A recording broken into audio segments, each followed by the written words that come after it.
আমাদের হচ্ছে তোমার পাপে জর্জরিত জীবনটা অনেক সময় আল্লাহর কাছে অনেক বেশি মূল্যবান হয়ে যায়। কখন জানো?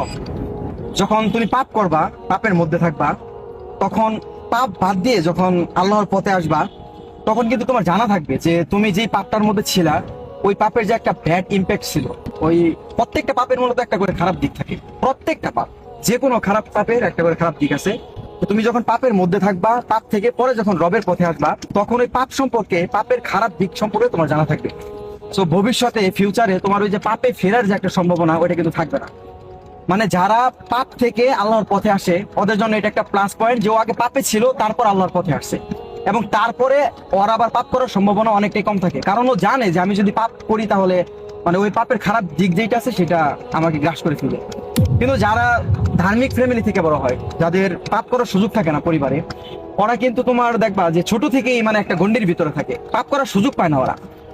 সো যখন ওরা বড় হয় তখন অনেক সুযোগ আসে পাপ করার, এবং তখন একটা সম্ভাবনা থাকে যে হ্যাঁ আমি পাপ করবো, মানে পাপ করার একটা সম্ভাবনা থাকে।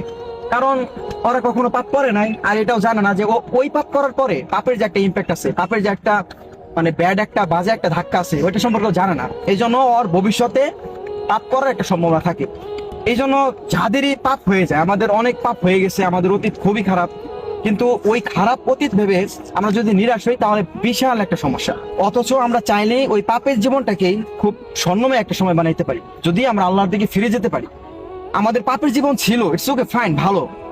আমরা এখন রবের দিকে ফিরে আসতেছি, খুবই ভালো যে আমরা আল্লাহর পথে ফিরে আসতেছি। এবং এইটা আমাদের জন্য একটা ভালো কথা যে আমরা আগে পাপ করছি, আমরা পাপ সম্পর্কে জানি, আমরা আর কখনোই পাপের মধ্যে যাব না। কারণ ওই পাপ করার পর আমাদের জীবনে কোন ধাক্কা আসবে সেটা সম্পর্কে আমরা জানি। তাই পাপে জর্জরিত থাকার সময় নিয়ে কখনোই হতাশ হওয়া যাবে না। পাপ ছিল, ঠিক আছে, আছে, এখন আমি আমার রবের প্রিয় হব। কি হব? এখন আমি আমার রবের প্রিয় হব। আমি আমার রবের প্রিয় হব, হবই হব, যেইভাবে হোক হব। হব।